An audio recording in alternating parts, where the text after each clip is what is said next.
Bárbara Coelho, se tem uma data lembrada em todo o esporte mundial e por muitos brasileiros no nosso coração, é o dia 1º de maio de 94, foi o dia que a gente perdeu a Ayrton Senna na curva Tamburello, lá em Imola. Eu lembro detalhes daquele dia, eu estava com meu pai, estava com meu irmão, a gente assistiu a repercussão daquele dia inteiro, o que aconteceu, né? Então acho que a gente que é brasileiro, a gente acordava muito mais para ver a Ayrton Senna do que para ver a própria Fórmula 1. Tem razão, e eu tinha 7 anos e os domingos de manhã simbolizavam a confraternização da família. E naquela manhã, meu pai, minha mãe e meu irmão, todos muito assustados, e claro que me marcou muito.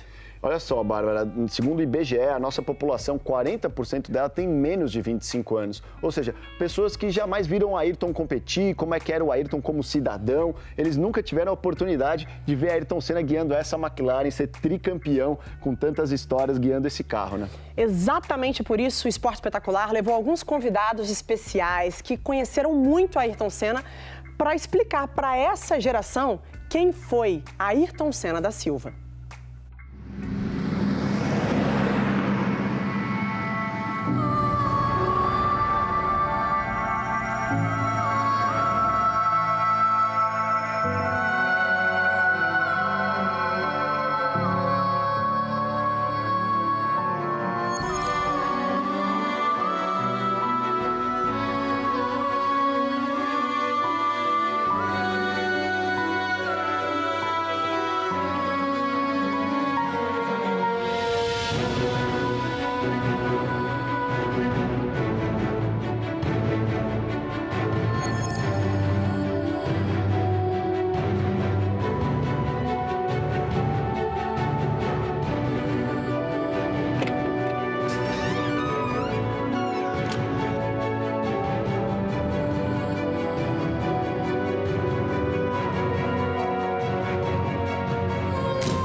Com muito apetite, passa por Niki Lauda! Ayrton Senna, a nova estrela da Fórmula 1. Ayrton Senna vem do Grande Prêmio de Portugal! Campeão mundial de 1988! Se der, vai ser no grito.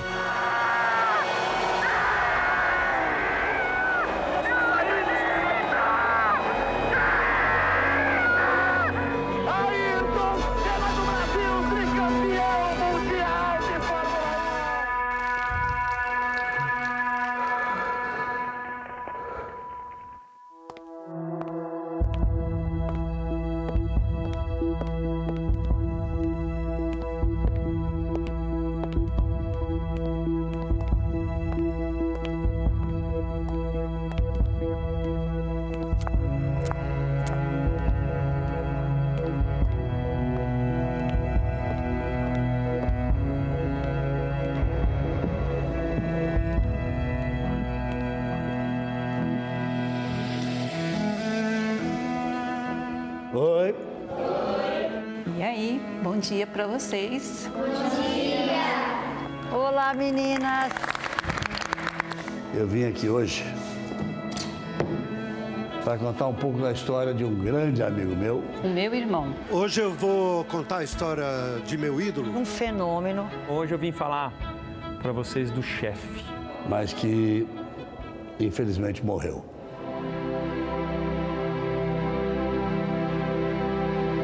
Senna bateu forte. Ele vinha em primeiro, escapou e bateu muito forte.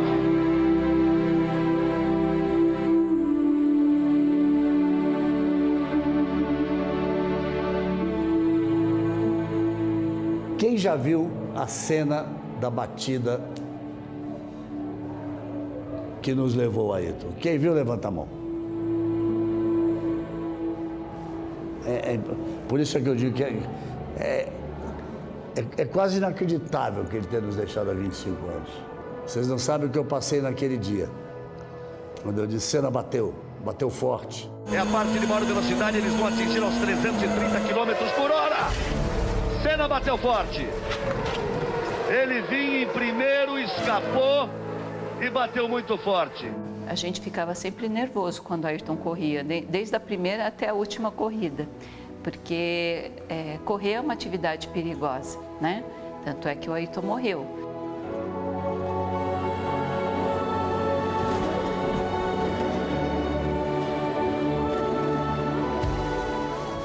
Agora, mais agora, com os detalhes, com os arquivos, a gente vê um Ayrton Senna muito sério naquela manhã, não é? Pra gente.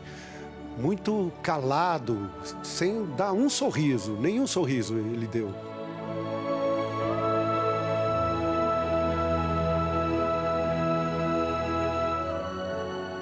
Muito focado, mas ao mesmo tempo chateado.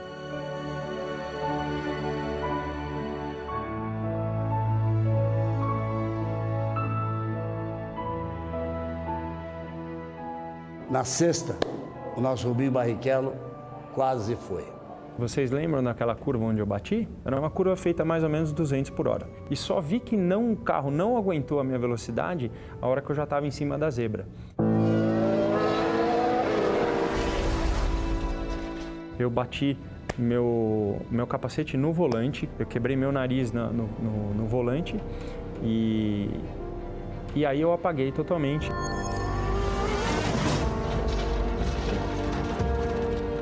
E demorou 6 minutos para eu viver de novo, que foi o que o médico falou. E aí, no ambulatório, eu não lembro do Ayrton. A primeira pessoa que foi saber como ele estava foi o Ayrton. Não deixaram ele entrar, não. Ele pulou o muro. E quando ele vinha saindo, eu encontrei com ele. E ele ainda nervoso. Ele tá bem, ele tá bem. Mas como é que ele tá? Eu falava, ele disse, ele tá bem, ele tá bem.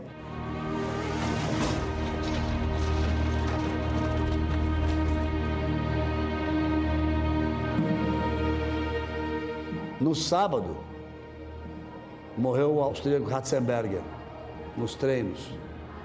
O Ayrton parou, desceu do carro, correu na torre de controle e ali, talvez vocês não soubessem, tinha um movimento dele, do Gerhard Berger, do Nick Lauda. No domingo eles estavam num cantinho conversando, preocupados com a segurança e aumentar a segurança do carro. Não deu tempo o Ratzenberger e, infelizmente, não deu tempo o Senna. Depois da tragédia consumada, sempre aparecem os relatos de premonições e pressentimentos. São reações naturais de perplexidade diante da grande perda. Eu me lembro muito, nós estávamos treinando para o Campeonato Mundial de Basquete. No hotel, e eu estava assistindo embaixo, esperando o técnico chamar para a gente ir no ônibus para ir para o treino. E aí nós estávamos assistindo a corrida, quando aconteceu o acidente. Ayrton Senna, a batida muito forte. Eu fiquei sabendo que ele tinha morrido pelo Gerhard Berger. A última imagem que tem dele era o helicóptero saindo. O helicóptero leva a nossa oração, a nossa fé. Eu dizia, vá com Deus, meu amigo, meu irmão. Seja forte, lute muito. Nós estamos com você.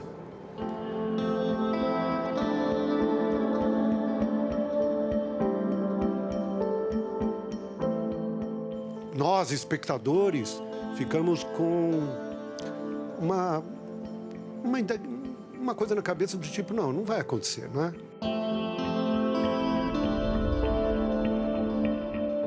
Para mim, a coisa mais marcante é o fato de ter visto a cabeça do Ayrton mexer, e quando ele mexe a cabeça, para mim era um sinal de vida, não um sinal de tchau.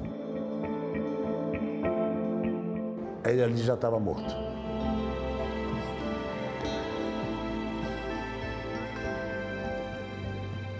Eu perdi um grande amigo, não sei o que dizer. Acho que a família perdeu um filho fantástico. Acho que não há como mensurar a perda. É um momento terrível, terrível.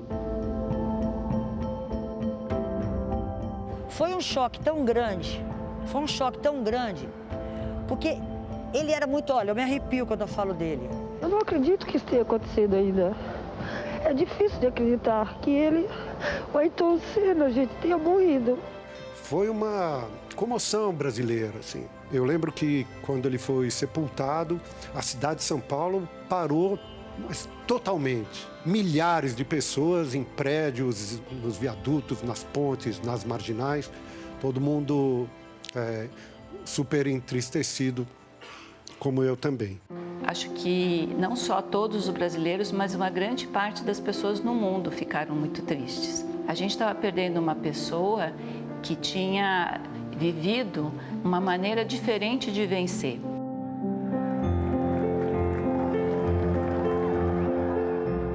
Para falar desse carisma, só o grande companheiro de equipe do Ayrton, o Berger. Sempre que vem aos fins de semana de corrida, as pessoas me falam: você foi próximo a ele, conte como ele era como pessoa. Então você ainda pode ver como as pessoas são interessadas na personalidade do Ayrton. Todos sabemos o desempenho que ele tinha na pista, mas isso combinado com o carisma que ele tinha, fazia dele uma pessoa única. Por isso, 25 anos depois, ainda gostamos de lembrar como ele era, o que fazia. Eu sou muito feliz de ter sido amigo e companheiro de equipe dele. Me dá muito orgulho. Makes me proud to compete with him. Eu tenho uma história para contar para vocês, particular minha. O pai dos meus filhos foi um dos primeiros patrocinadores do Ayrton Senna. E um dia, a gente estava jantando num dos restaurantes do meu ex-marido, junto com o Ayrton Senna, e eu vi um relógio que ele estava usando. E aí, eu fiquei com aquele relógio na minha cabeça, achei lindo. Aí eu falei assim: nossa, Ayrton, procurei tanto relógio para comprar, cara, esse relógio não existe mais. Ele pegou, arrancou o relógio e me deu. Que é esse relógio aqui, ó. Para mim, esse relógio é de uma importância tão grande, porque me faz lembrar as noites que eu acordava.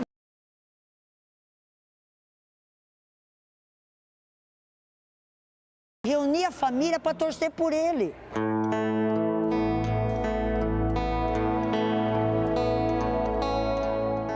Era quase uma religião assistir a Fórmula 1 pela televisão, narrada pelo Galvão.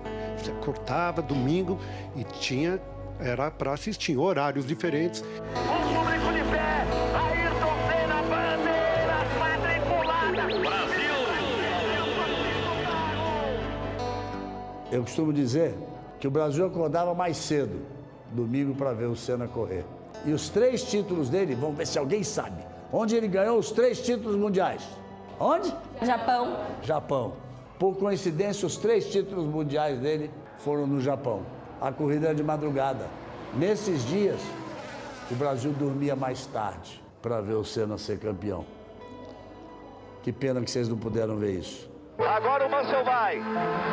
Eles vão dividir a curva, Senna olha de lado.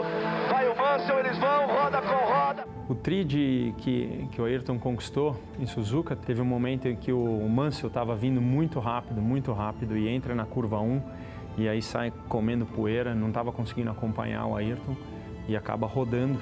Passou reto, Mansell! Acaba o campeonato mundial porque aí ele não consegue mais voltar.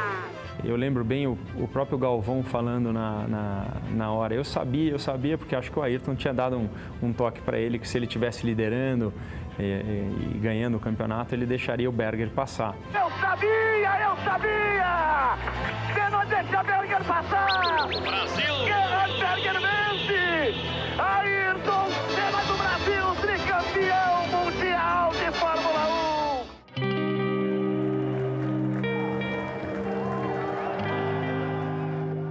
O Senna também tinha uma coisa muito incrível de amar o país, né? O nosso país. Ele fazia muita questão, era uma marca dele pegar a bandeira brasileira.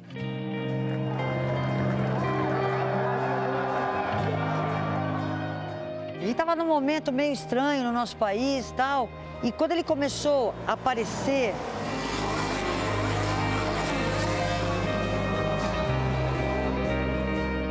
a gente começou a ver o Ayrton ganhando num lugar que é muito difícil de ganhar.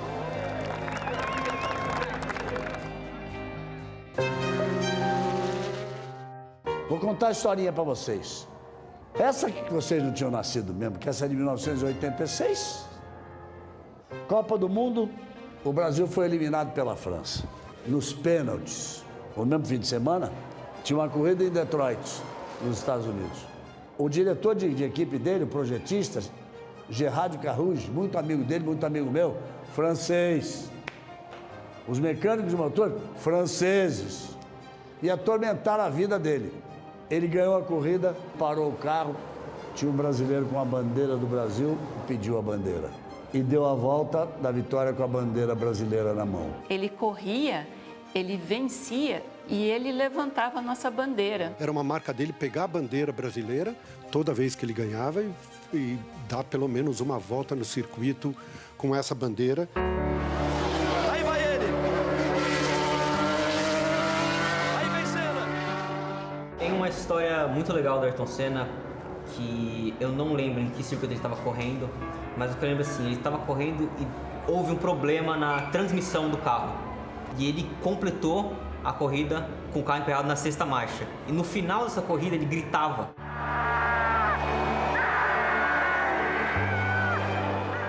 Vem aqui. Vem aqui. Lê aqui. Aqui, o que está escrito aqui? Ayrton Senna, 1991, GP Brasil, primeira vitória. O capacete dessa vitória.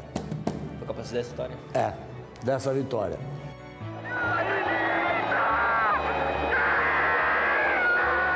Sabiam que ele nunca tinha ganho no Brasil? Ele corria, toda vez que acontecia alguma coisa ele não ganhava. O carro dele foi ficando sem marcha. Do meio da corrida para frente, as marchas dele foram quebrando. É praticamente impossível você completar as voltas com apenas uma marcha.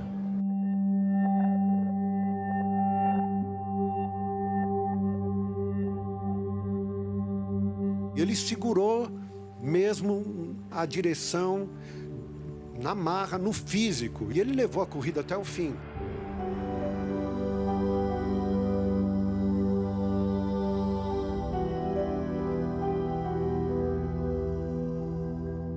Ele não tinha forças para segurar o troféu, mas aos poucos foi indo, ele segurou com uma mão, levantou.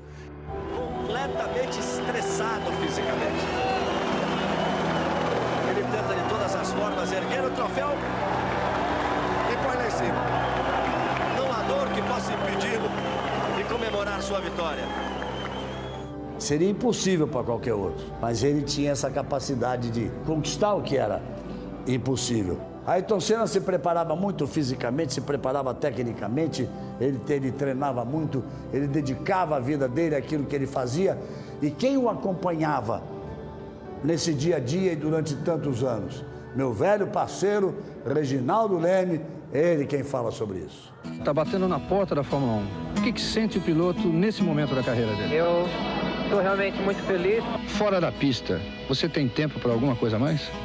Para cuidar de casa, arrumar o carro. O Ayrton era tão fanático nesse negócio de preparação física que as nossas viagens eram quase sempre longas. E quantas vezes a gente chegava, marcava um encontro no jantar, quando encontrava, ele já tinha passado pela academia ou tinha dado uma corrida em volta do hotel. E ele me explicou com muita lógica uma coisa que até então eu não sabia. Aumentando a sua capacidade cardiovascular, você raciocina melhor. A sua mente está mais preparada para raciocinar. Se isso vale para qualquer esporte, por exemplo, um jogador de futebol, você imagine para o piloto de corrida que tem que reagir ali em questão de milésimos de segundo.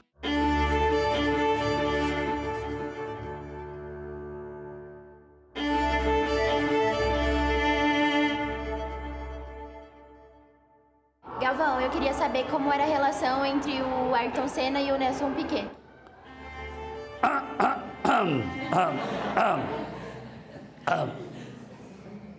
Em alguns momentos, muito bom. Respeito muito grande, porque são dois dos grandes pilotos da história. Mas eles tinham formas diferentes de ver a vida. E, num determinado momento, se desentenderam. Mas, acima de tudo, profissionalmente, sempre se respeitaram.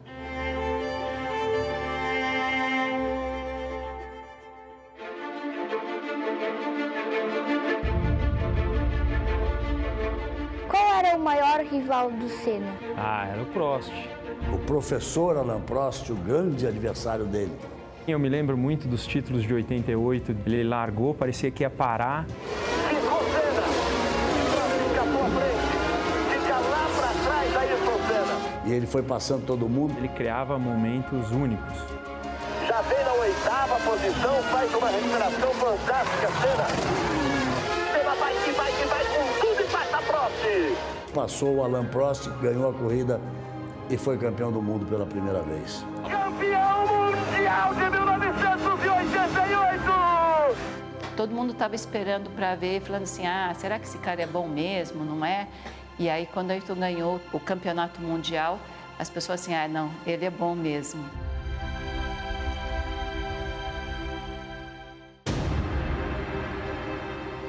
Em 89, quando eles bateram ali no S, vocês lembram dele entrando por dentro e dando uma fechada?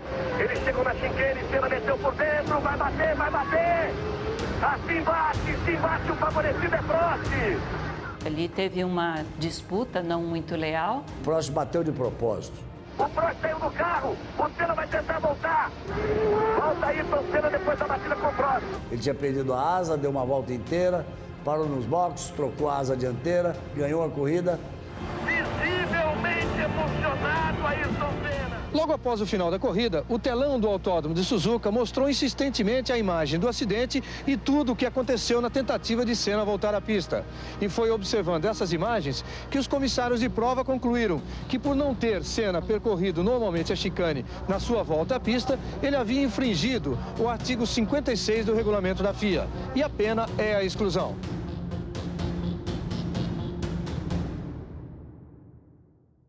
No ano seguinte, em 90, Senna na pole position, Prost em segundo.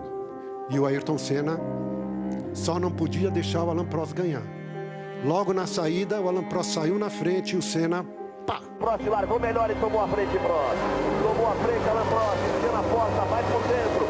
E aí a batida dos dois, e aí se seguir a prova é final de campeonato. O Ayrton tinha muita coragem de falar assim, eu não vou tirar o pé, vou até onde o cara, se ele fechar, a gente vai bater. Aquele momento foi um momento muito decisivo para o Ayrton, porque ele tinha na cabeça esse conflito.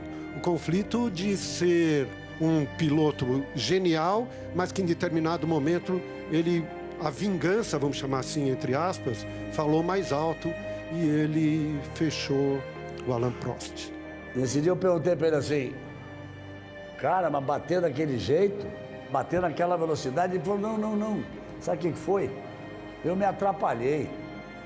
Eu quis pisar no freio, errei, pisei no acelerador. Nenhum dos dois ganhou bonito, esses dois títulos. A gente tem que ter um adversário.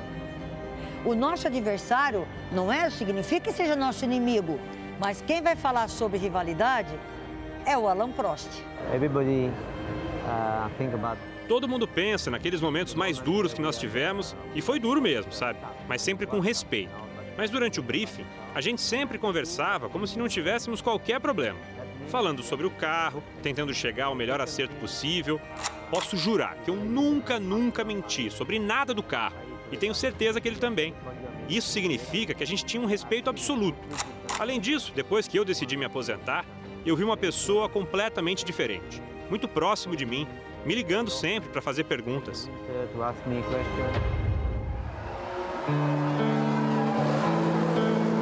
Toda vez que chovia, nós brasileiros ficávamos super contentes porque a gente sabia que ele ia ganhar a corrida.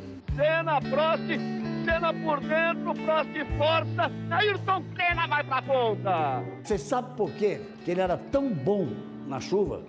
Porque a primeira vez que ele foi andar de kart na chuva, ele não conseguia andar.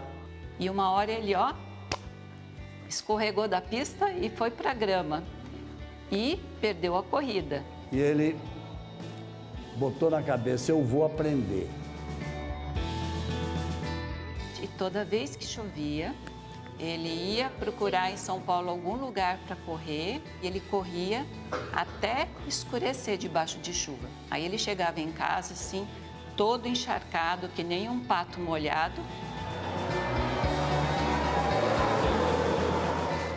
Qual foi a a reação do Ayrton quando ele ganhou a primeira corrida dele? Todas as vezes que ele ganhava, ele ficava muito feliz. O negócio dele era ganhar a corrida. A primeira vitória dele, que foi na Lotus, no segundo ano de carreira dele de Fórmula 1, foi numa tempestade em Portugal.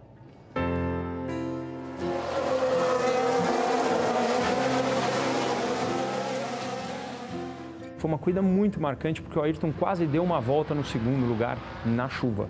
Mesmo estando liderando a prova, como estava numa posição tranquila, a situação era tão perigosa que eles deveriam ter parado a prova. Isso para ele era muito impactante, porque ele realmente sabia o risco que era correr na Fórmula 1.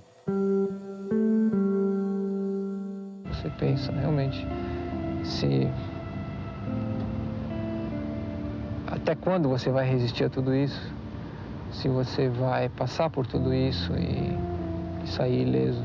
Depois da morte do Senna, os carros começaram a ficar mais seguros, né? Mas teve que morrer um grande piloto. A primeira vez que eu sentei num briefing sem ele foi muito doído. Foi a primeira vez que eu comecei a sentir o peso de que o Brasil tinha perdido um grande ídolo. Fora o ídolo, então um amigo. Então fica muito, muito difícil de considerar dentro de mim, dentro do meu coração, que isso é verdade. Bom, e quem vai falar desse lado amigo do Ayrton Senna é o querido Milton Nascimento. Eu estava fazendo um show em Detroit, quando vi uma pessoa da minha equipe chegou e falou: "Você tem um cara da Fórmula 1 que quer te conhecer." E era o Senna. Passou um tempo, eu fui para Londres e quando vê, ele chega num show meu, ele, o Mick Jagger e o Sting. Ele chegou e falou assim: "Caramba, você é um cara que tá sempre com muita gente de televisão." Ele falar isso, ele já era aquele cara, né? É um cara que eu carrego pela minha vida sempre. Até hoje, quando eu vejo o Ayrton Senna, ele me inspira. Porque ele foi meu grande ídolo, você imagina. Eu sou ídolo também. Você imagina, então, a importância que ele era. O gênio das pistas, nesse momento, nunca escondeu que Ayrton Senna foi seu grande ídolo. Lewis Hamilton. Hamilton, verdade mesmo tudo isso? Quando eu era criança, eu sentia que era alguém com quem eu me identificava. Quando eu assistia a Fórmula 1, não havia ninguém negro, ninguém que expressava seus pensamentos religiosos. Ele era alguém super autêntico, um piloto muito agressivo, incrivelmente determinado, um ícone.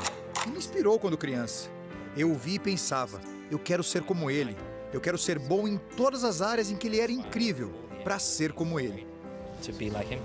E esse é um retrato do que era o Ayrton Senna, principalmente uma determinação em relação ao espírito brasileiro que ele tinha e que deixou como legado.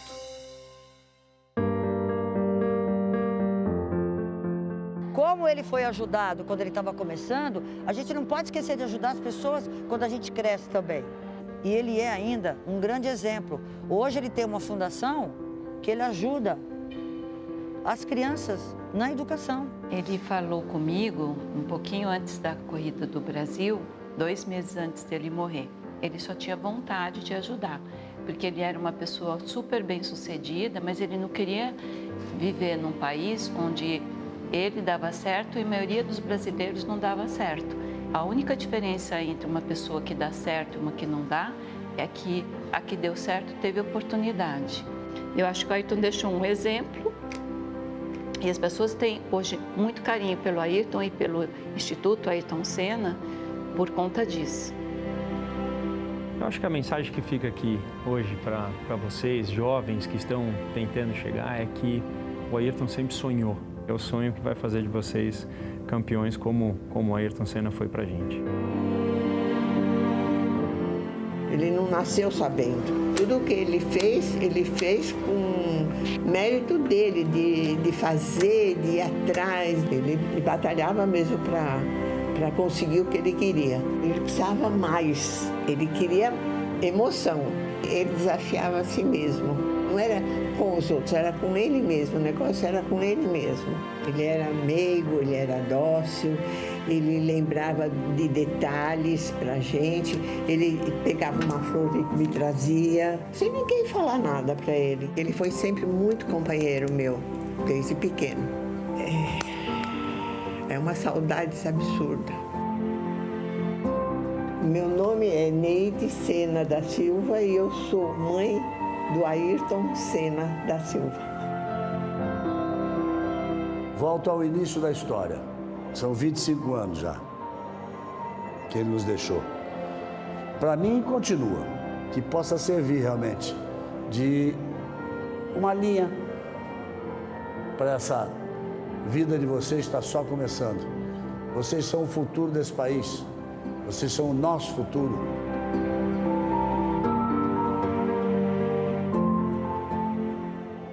Lembra dele de vez em quando, que é muito bacana.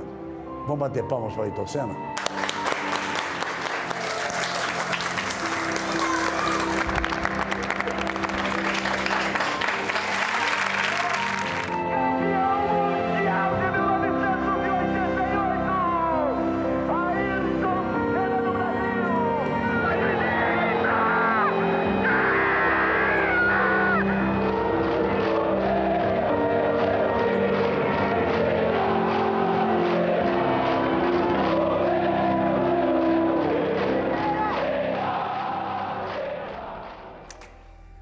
Existe o atleta, com respeito a todos, e existe o herói. O Ayrton foi o nosso herói. E eu vou seguir a linha do Galvão. Eu espero que as pessoas sigam o Ayrton. Que tudo que a gente viu hoje, a gente não esqueça, porque ele é o exemplo de comprometimento, de esperança, de amor pelo país, de amor pelas pessoas e uma inspiração que tem que ficar para essa nova geração que teve a oportunidade aqui no Esporte Espetacular de conhecer a história do Ayrton Senna. Para mim, um pouco mais velho, que viu o Ayrton na minha adolescência, que lembro das corridas, que lembro do jeito que ele era, eu fui transportado para essa época, eu acho que é a gente que viu, é esse Ayrton que a gente quer lembrar, o da vitória de Estoril, debaixo de chuva, aquele campeonato de 88 que ele passa todo mundo em Suzuka e ganha o título, a rivalidade com o Prost, com o Mansell, com o Piquet. É assim que a gente tem que lembrar do Ayrton. E é bom a gente ter ídolos que inspirem, ídolos positivos, como foi e sempre vai ser o Ayrton Senna.